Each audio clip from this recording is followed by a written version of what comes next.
లూకా సువార్త 18వ అధ్యాయం. వారు విసుగక నిత్యము ప్రార్థన చేయించు ఉండవలెను అనుటకు ఆయన వారితో ఈ ఉపమానము చెప్పెను. దేవునికి భయపడకయు మనుషులను లక్ష్య పెట్టకయు ఉండి ఒక న్యాయాధిపతి ఒక పట్టణములో ఉండెను.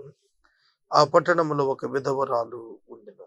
దేవునికి భయపడకయు మనుషులను లక్ష్య పెట్టకయు ఉన్న ఒక న్యాయాధిపతి. ప్రార్థనను గుర్చినటువంటి మర్మం ఆ ప్రజలకు అర్థమయ్యేట్లుగా యేసయ్య మాట్లాడుతున్నాడు. దానిలో భాగంగా అంటున్నాడు, ఒక పట్టణం ఉంది, అందులో న్యాయాధిపతి ఉన్నాడు. అతడు దేవునికి భయపట్టు మనుషుల్లో లక్ష్య పెట్టాడు. అంటే పూర్తిగా మనస్సాక్షిపై ఆధారపడి ఏ మత విశ్వాసానికి ప్రాధాన్యత ఇవ్వకుండా పనిచేసేటువంటి న్యాయాధిపతి. విధవరాలు కూడా ఉంది. ఆమె అతని ఎదుగు తరచుగా వచ్చి నా ప్రతి వారికి నాకు వ్యాజ్యం తీర్చమని అడుగుతూ వచ్చింది. కానీ అతడు కొంతకాలం ఒప్పుకోలేదు. తరువాత అతడు, నేను దేవునికి భయపడకయు మనుషులు లక్ష్య పెట్టకయు ఉండినను ఈ విధవరాలు నన్ను తొందర పెట్టుచున్నది గనుక నేను మాటి మాటికి ఆమె నా ఎద్దుకు వచ్చి గోజాడుకుంటున్నట్లు ఆమెకు న్యాయం తీరుస్తానని తనలో తాను అనుకునేను. న్యాయాధిపతి భయం లేని వాడైనా, ప్రజలు ఆదరించిన వాడైనా, ఆ విధవరాలు ప్రభు చెప్తున్న మాట, ఆ న్యాయాధిపతి దగ్గరికి వచ్చి పదే పదే పలుమార్లు అభ్యర్థించడం వలన అవాంతరాలన్నీ తోసిపుచ్చి ఆ న్యాయాధిపతి సత్వరమే న్యాయం జరిగిస్తాడు కదా. ఆమెకు న్యాయం సకాలంలో అందించాలని ఆలోచన చేస్తాడు కదా. అవును, తప్పక ఆలోచన చేస్తాడు. ఎందుకంటే ఆ న్యాయాధిపతి తను కఠినుడైనప్పటికీ కూడా తనను వేడుకుంటున్న విధవరాలు పక్షంగా కార్యం చేయటానికి అతడు ఇష్టపడతాడు అన్నాడు. మరియు ప్రభు ఇట్లా, నేను అన్యాయస్తుడైన ఆ న్యాయాధిపతి చెప్పిన మాట వినండి. దేవుడు తాను ఏర్పరచుకుని వారు దివారాత్రులు తన గురించి మొరపెట్టుకొంచుండగా వారికి న్యాయం తీర్చడా? ప్రశ్న. యేసయ్య ఒక అభయ హస్తం ఇస్తున్నాడు. దేవుడు న్యాయం తీరుస్తాడు. కన్నీటితో మొరపెడుతున్న వారికి న్యాయం తీర్చడా? సజీవుడైన యేసు, సజీవుడైన దేవుడు, న్యాయాధిపతి, న్యాయకర్త అయిన వాడు న్యాయం తీర్చడా? తప్పక న్యాయం తీరుస్తాడు. దేవుని పిల్లలకు వ్యతిరేకంగా లేచినటువంటి వారికి ఇది హెచ్చరికగా తీసుకోవాలి. దేవుని పిల్లలు మొరపెట్టినప్పుడు, దివారాత్రులు మొరపెట్టినప్పుడు దేవుడు తాను స్వయంగా కలుగజేసుకుని వారి జీవితాల్లో తన కార్యాలు చేస్తాడు. ఇది వాస్తవం. ఆయన వారికి త్వరగా న్యాయం తీరుస్తాడట. దివారాత్రులు మొరబెట్టిన వాడికి త్వరగా న్యాయం తీరుస్తాడు. Total dependency on God. ప్రభువుపై పరిపూర్ణంగా ఆధారపడినటువంటి వ్యక్తిత్వం కలిగిన వారి జీవితాల్లో ప్రార్థనకు ఘనమైన జవాబులు ఉంటాయని ప్రభు యొక్క వాక్యం జ్ఞాపకం చేస్తోంది. వారి విషయమే కదా ఆయన దీర్ఘశాంతం చూపుతూ ఉన్నాడు. వారి విషయమే కదా ఆయన దీర్ఘశాంతం చూపుతూ ఉన్నాడు అని మీతో చెప్పుచున్నాను. ఆయనను మనిషి కుమారుడు వచ్చినప్పుడు ఆయన భూమి మీద విశ్వాసం కనుగొనునా. ఇక్కడ లూకా ప్రభు వారి మాటలు రాస్తూ, మనుష్య కుమారుడు తిరిగి వచ్చినప్పుడు భూమి మీద విశ్వాసం కనుగొనునా. రెండవ రాకడలో యేసు ఈ లోకానికి రాబోతున్నారు. ఆయన వచ్చే నాటికి భూమి మీద ఇదిగో ఈ విశ్వాసుల గుంపు నా కోసం ఉంది అని చెప్పేటట్టుగా ఒక గుంపును ఏమైనా ప్రభు కనుగొనగలుగుతాడా? ఇక్కడ ఈ ప్రశ్న రెటారికల్ క్వశ్చన్. దీనిలోనే జవాబు ఉంది. చాలా కష్టం అని అర్థం వచ్చేటట్లుగా ఇక్కడ జవాబిస్తున్నాడు. తామే నీతిమంతులమని నమ్ముకొని ఇతరులను తృణీకరించి కొందరితో ఆయన ఉపమానం చెప్పాను. ప్రార్థన చేయుటకై ఇద్దరు మనుషులు దేవాలయానికి వెళ్ళిరి. వారిలో ఒకడు పరిసయ్యుడు, ఒకడు సుంకరి. పరిసయ్యుడు నిలబడి, దేవా, నేను చోర్లను, అన్యాయస్తులను, వ్యభిచారులు అయిన ఇతర మనుషుల వలనైనను ఈ సుంకరి వలన అయినను ఉండనందున నీకు కృతజ్ఞతాస్తుతులు చెల్లిస్తున్నాను. వారమునకు 2 వారాలు ఉపవాసం చేస్తూ నా సంపాదన అంతట్లో 10వ వంతు చెల్లిస్తున్నానని తనలో తాను ప్రార్థన చేస్తూ ఉన్నాడు. పరిసయ్యుడు ఈ ప్రార్థన, సుంకరి యొక్క ప్రార్థన. పరిసయ్యుడు ప్రార్థనలో తాను సుంకరితో కంపేర్ చేసుకుంటున్నాడు. ఈ సుంకరేపాటి వాడు, ఇతని కంటే నేను భక్తి గలవాడిని, ఇతని కంటే నేను ప్రార్థనా పరుణ్ణి, వ్యభిచారం లేదు, దొంగతనం లేదు, ఏ పాపపు క్రియలు లేకుండా నేను కంట్రోల్ చేసుకుంటూ వస్తున్నాను అని ఆ వ్యక్తి ప్రభు దగ్గర చెబుతున్నాడు. అయితే దానికి అతడు తనలో తాను అనుకుంటున్న మాటలు ప్రభు గ్రహిస్తున్నాడు. అలాగే ఈ సుంకరి ప్రభు దగ్గరికి వచ్చి అతడు రొమ్ము బాదుకుని, నేను నీతిమంతుడను కాదు ప్రభువా అని చెప్పి అన్నప్పుడు, పాపినైన నన్ను కరుణించుము, ఆకాశము తట్టు కనులెత్తుటకు ధైర్యం జారలేదు అని రొమ్ము కొట్టుకుంటున్నటువంటి సుంకరికి అద్భుతమైన ఆశీర్వాదం దొరికింది. అతని కంటే ఇతడు నీతిమంతుడుగా తీర్చబడి తన ఇంటికి వెళ్ళినని మీతో చెప్పుచున్నాను. తను హెచ్చించుకున్నవాడు తగ్గించబడిననియు, తను తగ్గించుకున్నవాడు హెచ్చించబడిననియు చెప్పాను. సుంకరి ప్రార్థనలో పశ్చాత్తాపం కనిపిస్తోంది. పరిచయని ప్రార్థనలో పశ్చాత్తాపం కనబడటం లేదు, కానీ అతిశయం కనపడుతోంది. బాల్యం నుండి భక్తి చేస్తున్న గర్వం, ధర్మశాస్త్రం అంతా నాకు తెలుసులే అన్న గర్వం, అతడు కొద్దిపాటి ఆత్మీయ క్రియలు చేస్తూ ఇవే నా ఇటర్నల్ లైఫ్కి మూలం అని చెప్పుకుంటున్నటువంటిది అతని జీవితంలో ధనవంతుడుగా లేదా పరిచయుడిగా ఉన్న వారిలో చూస్తాం. సుంకరి అలా కాదు. సుంకరి అతడు ధైర్యం చాలేదు ప్రభు సన్నిధిలో నిలబడటానికి. సుంకరి తనను దేవుని ఎదుట ప్రత్యక్షపరుచుకున్నాడు తన హృదయాన్ని. కానీ ధనవంతుడు లేదంటే ఆ పరిచయుడు, ఆధిక్యతలు కలిగిన వాడు సుంకరి కంటే తనను గొప్పవాడుగా ఎంచుకున్నాడు. ఈ సుంకర్లా నేను పాపుని కాదంటున్నాడు, అంటే పరిశుద్ధుడిగా భావిస్తున్నాడు. ఈ దినాలు అనేక మంది ఇట్లాంటి కంపారిజన్ చేసుకుంటున్నారు. ఈయన కంటే నేను గొప్పవాడిని, నాకంటే ఈయన గొప్పవాడు. మనం అంతా గొప్పవాళ్ళం అంటారా? ఆలోచించండి. పరిచయుడు అనుకుంటున్నాడు, సుంకరి అదేం గొప్పలే, నేనే గొప్పవాడిని అనుకుంటాడు. ఇవాళ ఎవరైనా అట్లా అనుకుంటే వారు నీచమైనటువంటి ఆలోచనలో ఉన్నారని నేను మనవి చేస్తున్నాను. దేవుని ఎదుట మనం అందరం సమానంగా ఉన్నాం. దేవుని నామములో ప్రయాసపడటంలో మన ఆశీర్వాదం అధికమవుతుంది. తమ శిష్యులను ముట్టాలని కొందరు ఆయన యొద్దకు వారిని తీసుకుని రాగా, ఆయన శిష్యులు అది చూచి వారిని తీసుకుని వచ్చిన వారిని గద్దించారు. అయితే యేసు వారిని తన యొద్దకు పిలిచి, చిన్న బిడ్డలను ఆటంకపరచక వారిని నా యొద్దన రానియండి, దేవుని రాజ్యం ఇలాంటి వారిది. చిన్న బిడ్డల వలె దేవుని రాజ్యం అంగీకరింపని వాడు దానిలో ఎంత మాత్రం ప్రవేశింపడని మీతో నిశ్చయముగా చెప్పుచున్నాను. చిన్న బిడ్డ తన పేరెంట్స్ని ఎంత సులభంగా నమ్ముతాడు. అలా మనం ప్రభువుని నమ్మాలి. అది ప్రభు కోరుతుంది. అలా నమ్మినప్పుడు, అలా ప్రభువుని మనం నమ్మితే ఆయన మనకు కావలసిన సమస్తాన్ని అనుగ్రహిస్తాడు. యేసు అదే చెబుతున్నారు, చిన్నపిల్లలను ఆటంకపరచద్దు, నా యుద్ధకు రానియండి, దేవుని రాజ్యం ఇలాంటి వారిది. చిన్న బిడ్డ వలె దేవుని రాజ్యం అంగీకరించకవాడు దాంట్లో ఎంత మాత్రం ప్రవేశింపడని మీతో నిశ్చయముగా చెప్పుచున్నాను. దేవుని రాజ్యం ప్రజలది, దేవుని రాజ్యం విశ్వాసులది. దానికి భిన్నమైన ఆలోచనలు చేసిన వారు నశిస్తారు. చిన్న బిడ్డ ఏ విధంగా అంగీకరిస్తాడో ఆ విధంగా దేవుని రాజ్యాన్ని అంగీకరించండి అంటున్నాడు. ఆ రాజైన ప్రభువుని అంగీకరించిన ఆయన రాజ్యం వస్తుంది. ఆయన చిత్తం పరలోకంలో నెరవేరుతున్నట్లు భూమి మీద నెరవేరటం కొరకు ఆయన రాజ్యం రాబోతోంది. ఆ రాజ్యంలో మనం పాలకులుగా ఉండాలి అంటే పశ్చాత్తాపడాలి, పాపక్షమాపణ పొందాలి, పరిశుద్ధ జీవితంలోనికి రావాలి.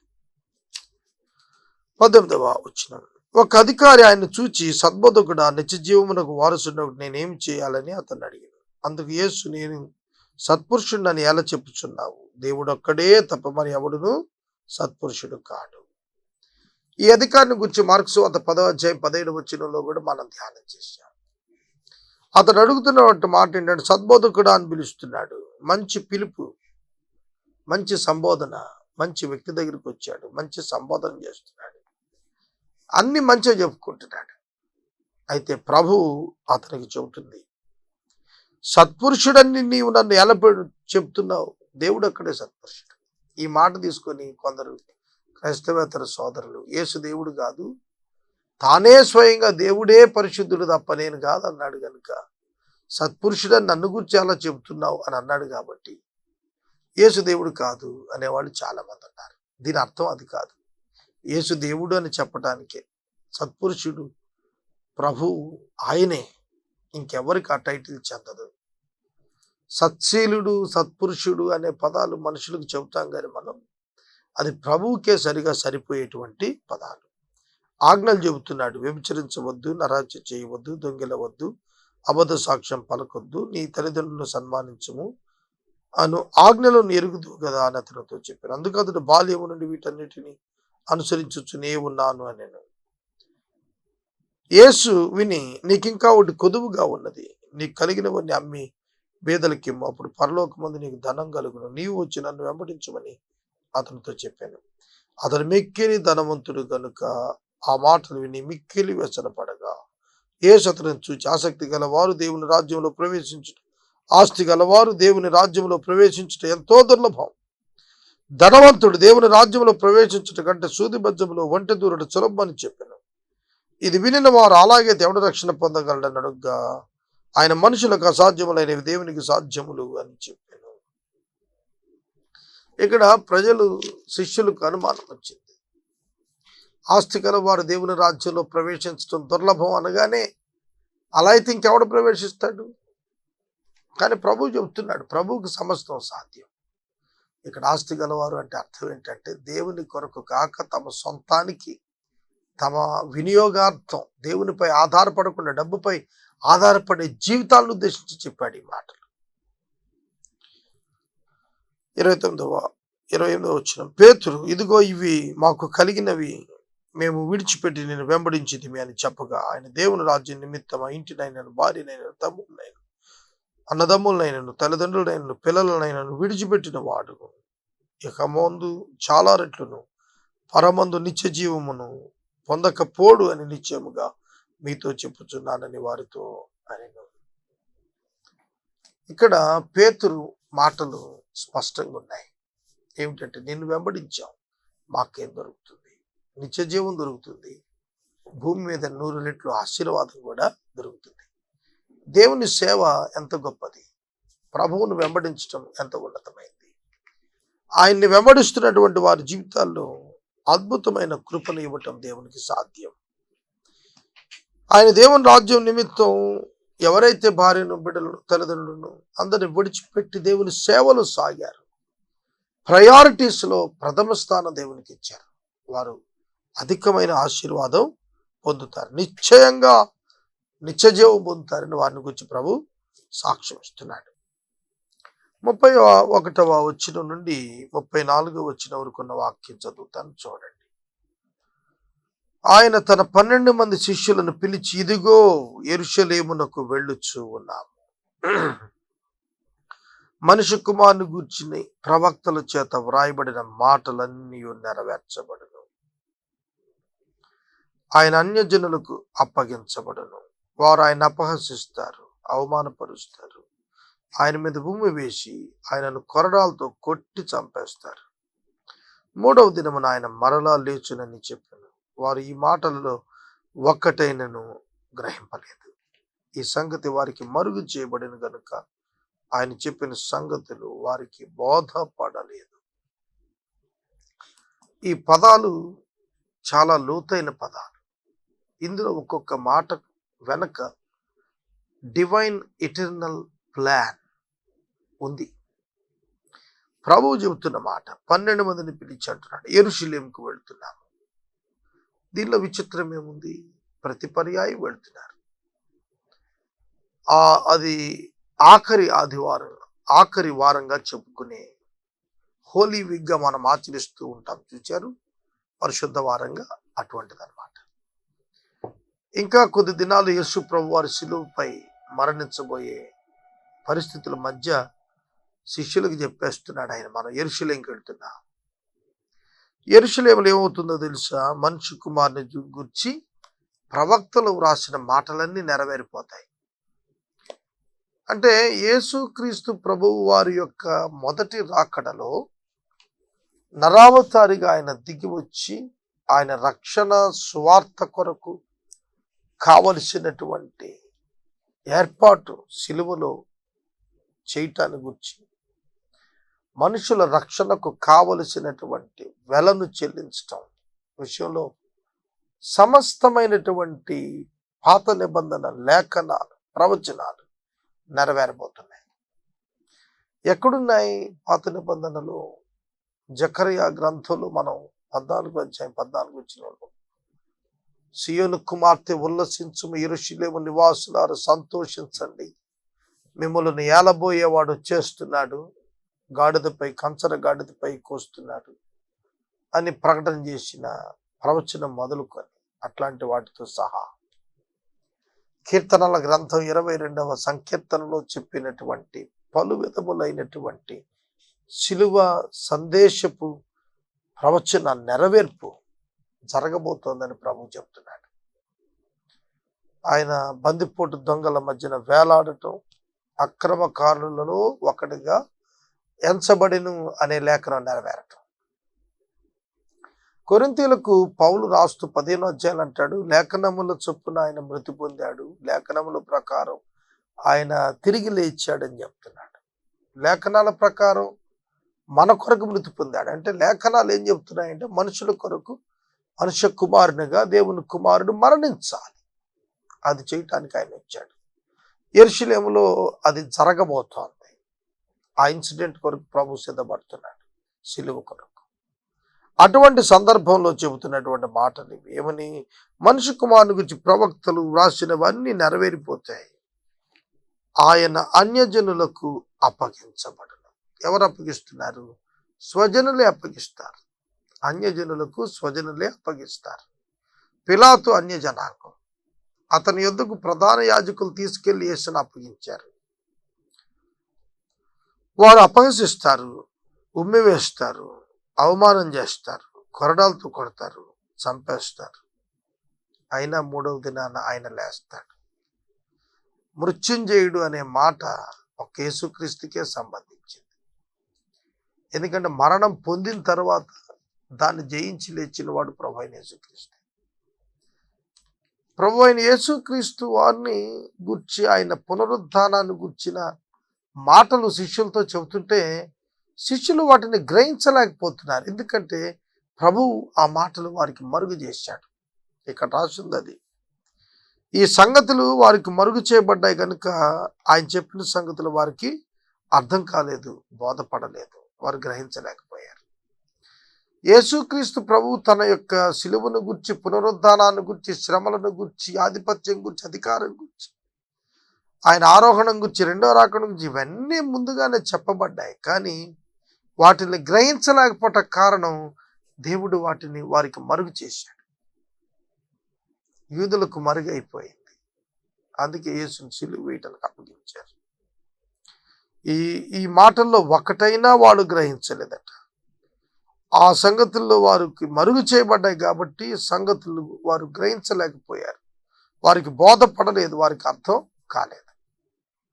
35వ వచనం. ఆయన యెరికో పట్టణానికి సమీపించాడు. ఒక గుడ్డివాడు త్రోవ పక్కన కూర్చొని భిక్షం అడుక్కుంటున్నాడు. బహుజన సమూహం దాటిపోవచ్చున్నట్టు వాడు చప్పుడు విన్నాడు. ఇది ఏమని అడుగగా, నజరేయుడైన యేసు ఈ మార్గాన్ని వెళుచున్నాడని వానితో చెప్పిరి.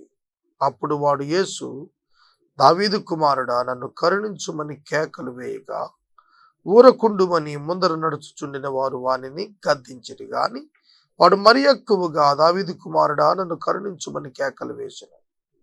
అంతట యేసు నిలిచి వారిని తన యొద్దకు తీసుకుని రమ్మని పిలిచెను. వాడు దగ్గరకు వచ్చినప్పుడు ఆయన, నేను నీకేమి చేయగోరుచున్నావని అడుగగా వాడు, ప్రభువా, చూపు పొందగోరుచున్నాను, స్వస్థపరచమని చెప్పాడు. స్వస్థపరచునని వారితో చెప్పి, యేసు, చూపు పొందము, నీ విశ్వాసము నిన్ను స్వస్థపరిచినని చెప్పాను. వెంటనే వాడు చూపు పొంది దేవుని మహిమపరచు ఆయన వెంబడించెను. ప్రజలందరూ చూచి దేవునికి స్తోత్రం చేశారు. యెరికో పట్టణం లోనికి ప్రవేశించే ముందుగా జక్కయ్య వృత్తాంతం 19వ అధ్యాయంలో ఉంటుందండి. ఈ 18వ అధ్యాయం చివరికి వచ్చేటప్పటికి యెరికో పట్టణం దగ్గరికి రాగానే ఒక గుడివాడు, భిక్షమడుక్కుంటున్న వాడు జన సమూహాన్ని చూచి అడుగుతున్నాడు, ఏం జరుగుతోంది, ఇటు ఎవరు వెళుతున్నారు? నజరేయుడైన యేసు అని చెప్పగానే బిగ్గర కేకలేస్తున్నాడు. యేసు దాటి వెళ్ళిపోకూడదని ఆశపడ్డాడు ఆ గుడ్డివాడు. యేసు దాటిపోతున్నాడు యెరూషలేముకి. యెరూషలేములో చనిపోతాడు ఆయన. అది ఒక విధంగా చివరి ఆపర్చునిటీస్, అవకాశాలు ఆయన్ని వినియోగించుకుని స్వస్థత పొందడానికి. దానిని అతడు సద్వినియోగం చేసుకున్నాడు. దాన్ని పోగొట్టుకోవటానికి ఇష్టపడలేదు. మన జీవితంలో మనం ప్రభువును మన జీవితాల్లో సద్వినియోగపరుచుకుంటున్నామా? ఆయన సన్నిధిలో ప్రార్థన చేస్తున్నామా? ఆయన త్రోవలో వెళ్తున్నప్పుడు ఆయన రికగ్నైజ్ చేస్తున్నామా? ఆయన్ని పిలవగలుగుతున్నామా? ప్రార్థించగలుగుతున్నామా? మన జీవితాల్లో కూడా ఆ ప్రభువు నిలిచేటువంటి వాడు. అతన్ని బిగ్గరగా కేకలేస్తుంటే యేసయ్య ఆగిపోయాడు, ముందుకెళ్ళలేకపోయాడు. వెనుకకు తిరిగి వచ్చి అతని దగ్గర పిలిపించుకొని, నీకేం కావాలని అడుగుతున్నాడు. నేను నీకేం చెయ్యాలి అంటున్నాడు. వాడన్నాడు, నేను చూపు పొందాలన్నాడు. నువ్వు విశ్వాసంతో వెళ్ళిపోమన్నాడు. నీ విశ్వాసం నిన్ను స్వస్థపరుస్తాను అన్నాడు. చూడండి, అక్కడ ప్రభు అతని మీద ఉమ్ము రాసి బురద చేసి కంటికి రాసి సిలోయమును కోనేటి దగ్గర గుడ్డివారిని బాగు చేసినట్టుగా యోహాను 9లో అలా చేయలేదు. ఇక్కడ నోటి మాత్రం చెప్పేశాడు. ఏమని? చూపు పొందగూర్చున్నాను అనగానే పొందమంటున్నాడు. నువ్వేం పొందాలనుకున్నా కూడా ప్రభు పొందమంటాడు, అంతే. By your faith you should receive. విశ్వాసం అంటే నిరీక్షిస్తున్న వాటి యొక్క నిజస్వరూపమే కదండి. మీరు విశ్వసించినప్పుడు, మీరు పొందాలి అనుకున్న వాటిని విశ్వసించి పొందాము అని అనుకున్నప్పుడు అవి మీకు అనుగ్రహించబడతాయి అంటున్నాడు. ప్రభు చూపు పొందనే చెప్పాడు, వద్దనలేదు. నీకు చూపు ఎందుకయ్యా, నువ్వేం చేసుకుంటావు, అట్లా మాట్లాడలేదు. వెంటనే చూపు పొందమన్నాడు. నజరేయుడైన యేసు, నువ్వు వెళ్ళొద్దు, నేను నమ్ముకుంటున్నానని చెప్పిన గుడ్డివాడు వెంటనే బాగుపడిపోయాడు. వెంటనే కళ్ళు తెరవబడ్డాయి. సైట్ రెస్టోర్ అయింది. చూపు మరి తిరిగి వచ్చేసింది అతనికి. అతడు ఆనందంతో గంతులేసి ప్రభువును స్తుతిస్తున్నాడు, దేవుని మహింపరుస్తున్నాడు. ప్రజలందరూ కూడా దేవునికి స్తోత్రం చేశారు. గుడ్డితనం ఒక అంగవైకల్యం. దానిని బట్టి జీవితంలో కొన్ని నష్టాలు. వాటన్నిటి నుంచి విడుదల కొరకు అతను ఆశపడ్డాడు. ప్రభు అతనికి విడుదల ఇచ్చాడు.